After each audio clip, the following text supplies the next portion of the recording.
অর্থাৎ নবী সাল্লাল্লাহু আলাইহি ওয়াসাল্লাম যে এক রাতের সামান্য সময়ের মধ্যে মসজিদুল হারাম মক্কা শরীফের মসজিদ থেকে মসজিদুল আকসা বাইতুল মুকদ্দাস ফিলিস্তিনের মসজিদ আল্লাহ রাত্রিকালীন সফর করাইছে। জুড়ে হোক সুবহানাল্লাহ। এটা মেরাজ দুই ভাগে বিভক্ত। দয়া করে হইবানি একটু মেরাজ কয় ভাগ? দুই ভাগ। প্রথমটা হইল ইসরা। আল্লাহ বাস্তব হোক। প্রথমটা কিটা? ইসরা শব্দের শাব্দিক অর্থ হইল রাত্রিকালীন ভ্রমণ। মক্কা থেকে বাইতুল মুকদ্দাস ইকাল হইল ইসরা, আর ইকাল হইল সরাসরি কুরআন শরীফ দ্বারা সাবিত। মনে রাখুন জানো, কোন মুসলমানের যদি সরাসরি কুরআন শরীফের একটা অক্ষর যদি অমান্য করিলে ইমানের ওয়ার্ডের ভিতরে শুনে বাড়ি যায়। জানি না আমার কথা বুঝাইতে পারে। আমি তো আর বড় মুসলমান কইতাম না, কাফির হয়ে গেছে, তবে কুনাকুনি কইলাম বুঝিয়া নেন। ইমানের একটা গন্ডি আছে না? মাত্রা নাই। ইমানের একটা ওয়াল আছে না? ইমানের গন্ডির ভিতরে নেই মানুষ বারোই জীব যে কুরআন শরীফের একটা নক্তারে অস্বীকার করিব। নাউজুবিল্লাহ। কিন্তু দুঃখের বিষয় যে আজকে আমরা সমাজে কিছু মানুষে জেলা নবীর মেরাজে আবু জেলে উৎপা সাহেব অস্বীকার করছি, ঠিক আজ ১,৫০০ বছর বাদে মুসলমান নাম লাগাইয়া কিছু মানুষ করে মেরাজ হইছে আসা, কিন্তু শ্বশুরই রয়েছে না নবীর স্বপ্ন হয়েছে। ওনার লগে আমার কোন দুশ্মনী নি ভাই, আমার তো কোন দুশ্মনী নাই, কিন্তু আমার ভাই তো বুঝেন না এখান মাতিয়া কই গিয়া পড়ছে এজেন বেইমান হয়ে যায়, এখান তো নিজেও বুঝেন মাতই না সাব।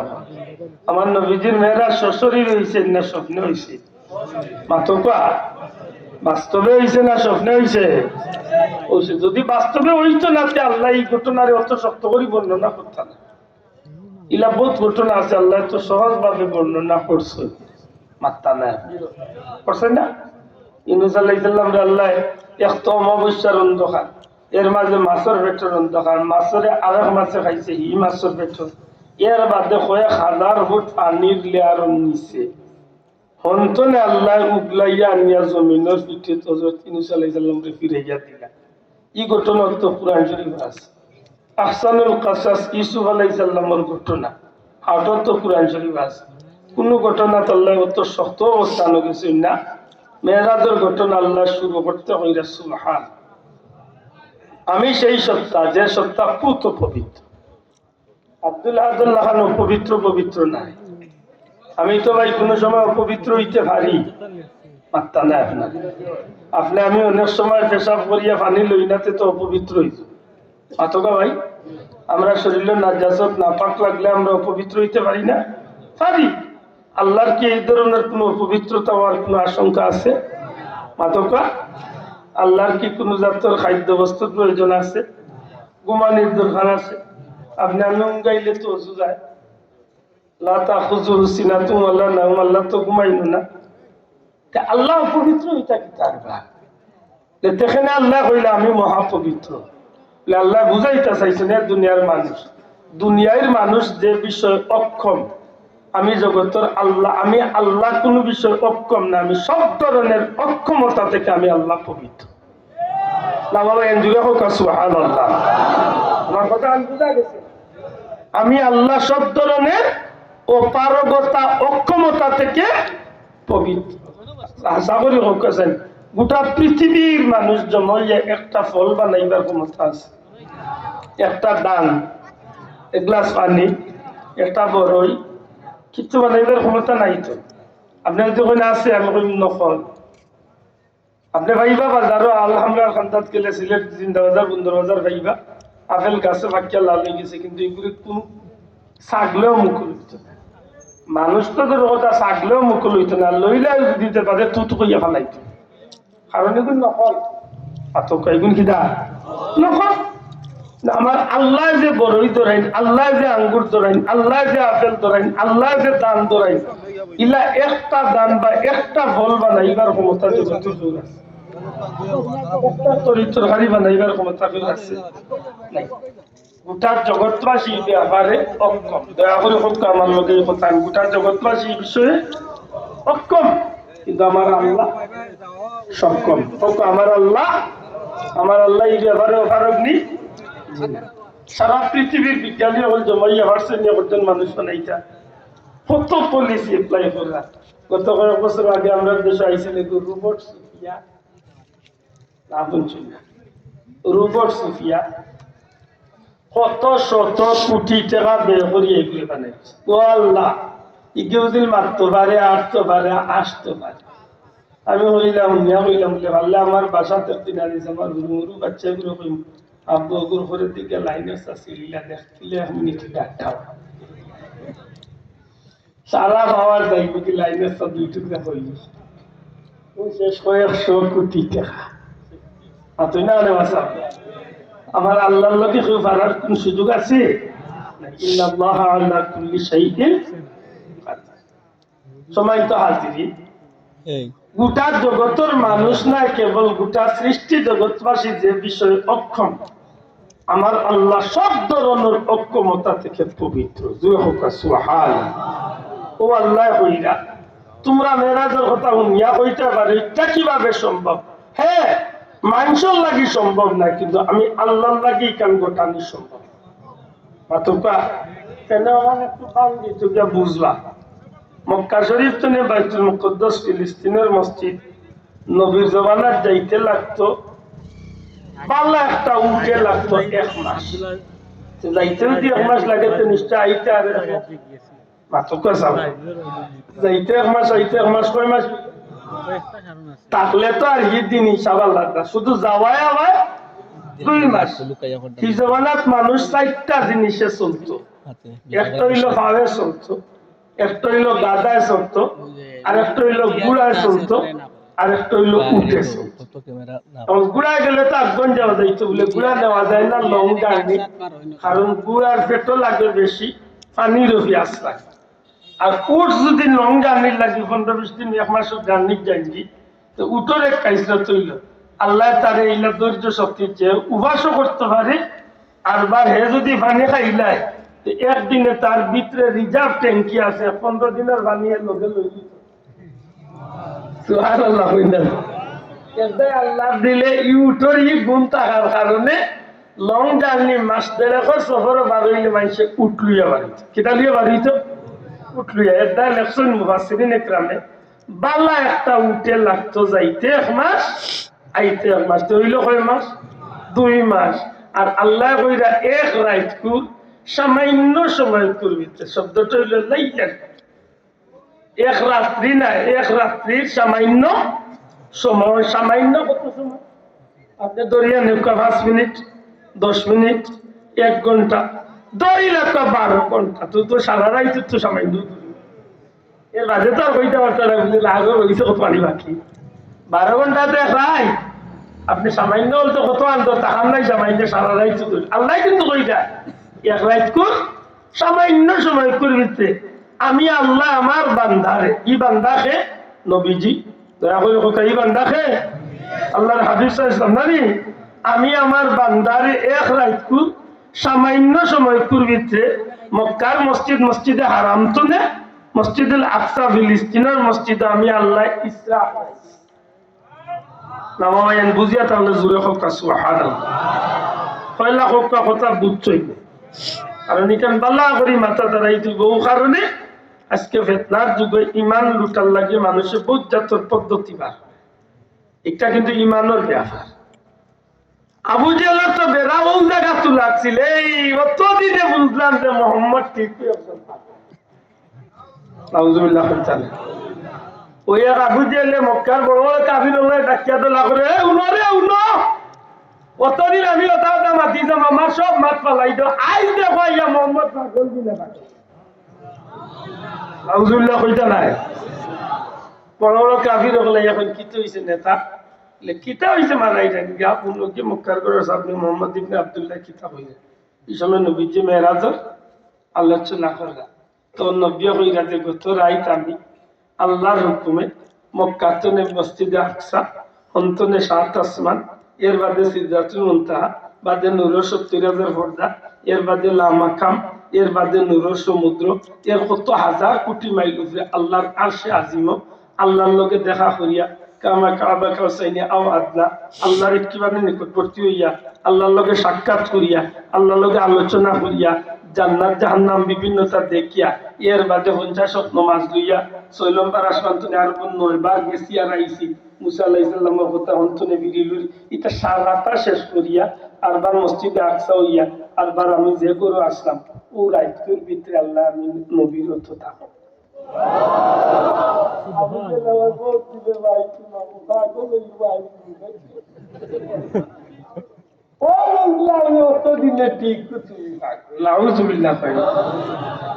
আল্লাহ বুঝাইতে চাইছেন দুনিয়ায় মানুষের লাগি সম্ভব নাই, তোমরা হিসাব করবাই 1 মাসে যাওয়া লাগে আর 1 মাসে আওয়া লাগে। এ আবু জেহেল তোমরা মেমোরি ওখান ধরবো আর আমি আল্লাহ হইয়ার, আমি মহাপবিত্র আল্লাহ, জগৎবাসী যে বিষয়ে অক্ষম আমি আল্লাহ এই বিষয়ে সক্ষম। আমি আল্লাহ আমার বন্দারে 1 রাতপুর ভিতরে আমি এতটুকু করানি কিছুটা বুঝছি না। আরো সামান্য একটু আগে আমি মেরাজের মাত্র যাইতাম না, মূল বিষয়টা বুঝাইতাম চাইছি যে এই মেরাজের ঘটনাটা সত্যই না মিথ্যা। না বাবা এসবের জুড়ে কইতে হাত তুলে হোক আমার নবীজির মেরাজের ঘটনাটা সত্য না মিথ্যা? সত্য না মিথ্যা?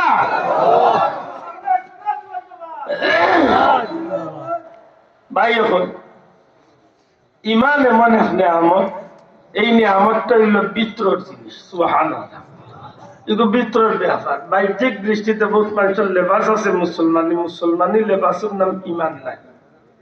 কারণ দাড়ির নাম যদি ইমান হইতো রবীন্দ্রনাথ ঠাকুর চেয়ে বড় ইমানদার হইলে না মাত্র না, সেটা যুবক মাত্র না। ইন্ডিয়ার শিখ দেখছেন একজনও দেখছেন না, ইন্ডিয়ার শিখ দেখছেন, শিখ মামু সিংহ দেখছেন, ইতার ভাগ্যি বান্দার দেখুন মক্কার ইমামেও নাই। একদিন দিল্লি আর ঘুরে ঘুরে তুলার লাগে সালাম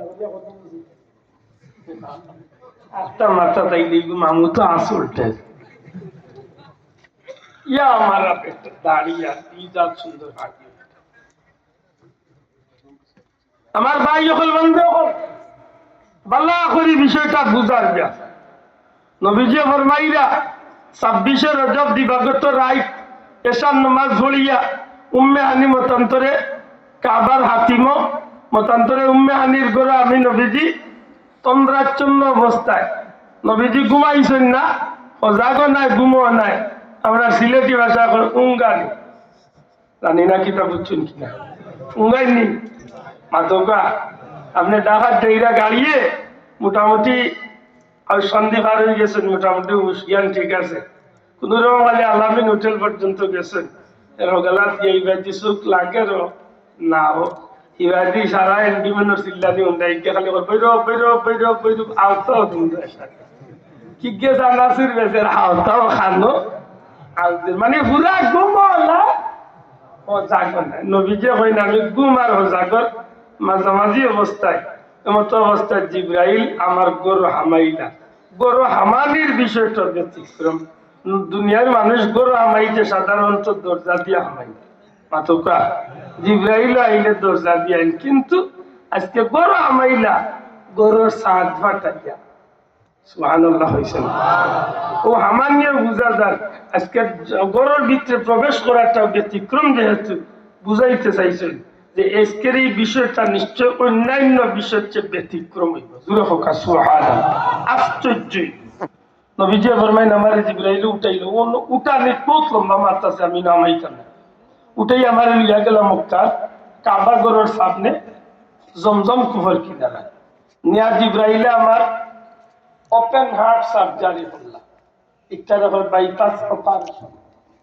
আতকা আপনারা আমরা যে পাইয়েন বিদেশ নাই, বিদেশ যাইবার লাগে মেডিকেল চেক আপ হইন সব বার্তা নাই, মেডিকেল হয় না, মেডিকেল আইসে তারা পৃথিবীর ডাক্তার হলরে জিখাও বিদেশ যাত্রীর মেডিকেল চেক আপ হইতে নাইছে। আমার নবীজির সেই পবিত্র সফর তনে মেডিকেল আইছে। দূরে হইন সুবহানাল্লাহ, একটা গুরুত্বপূর্ণ সফর হইব। নবীজি ফরমাইন আমার বুকটারে ভাড়া হইল জিব্রাইলে ভাড়া, আমার ভিতর সত্তারে জান্নাতি প্লেটের মাঝে রাখলাম, জমজমর পানি দিয়া গোটা ভিতরের পরিষ্কার করলা সপ্তাহ দইলা সুবহানাল্লাহ।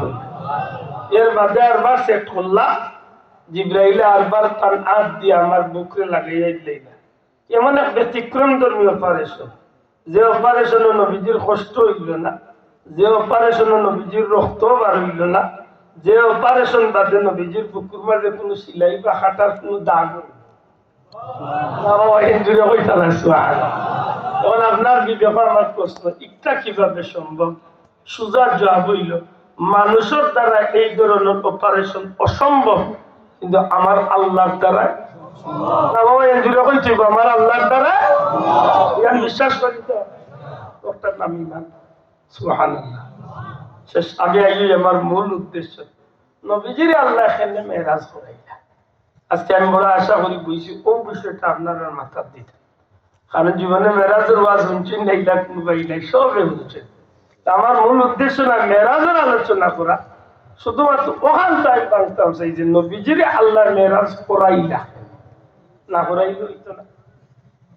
মাথা না ভাই, বেশি কষ্ট হয়ে জানি ভাই।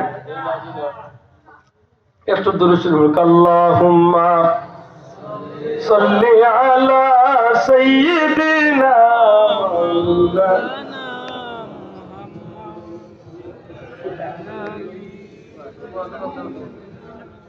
মাওলানা মুহাম্মদ, আল্লাহুম্মা সাইয়্যিদিনা মাওলানা ওয়া আলা আলি সাইয়্যিদিনা।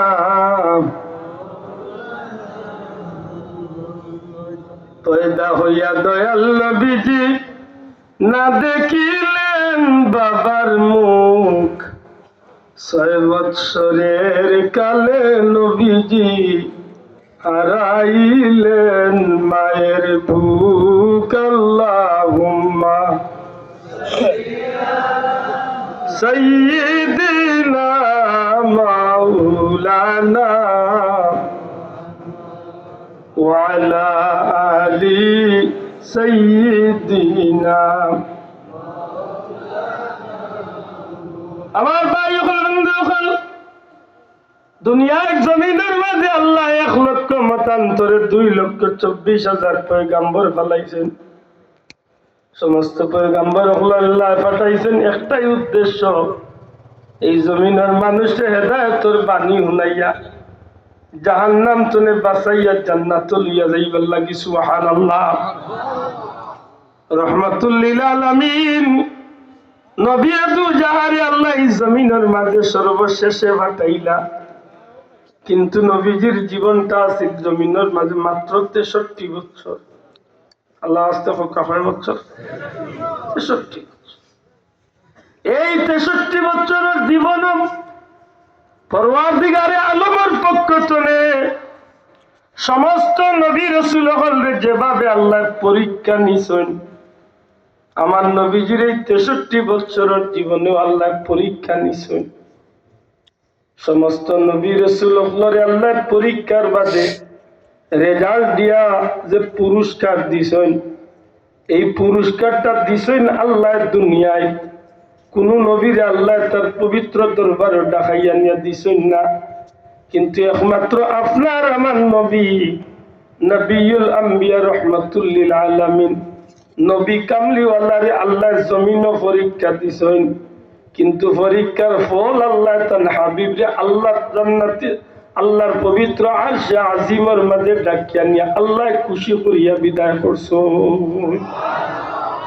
একটা কারণ বাঙ্গাত গেলে লম্বা টাইমে পরীক্ষা কিলা।